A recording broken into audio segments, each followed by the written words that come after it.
Bruh, LoLo's chicken and waffles in Grapevine is so fire. Don't walk, run. The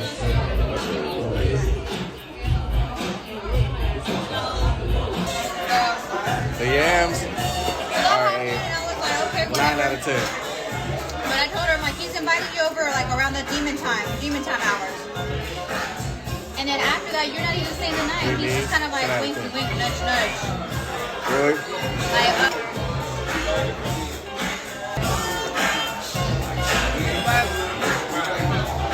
Their fish is a 10 out of 10. Bro, everything is good. You thought I was dating someone? yeah, but you posted this girl on Instagram a lot.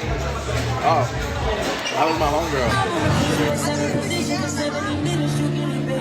You got a lot on your mind and I want to ease it up and lickety slipping it. You do it like scream on a high screen and I skip it and dip it. It's been a tight G.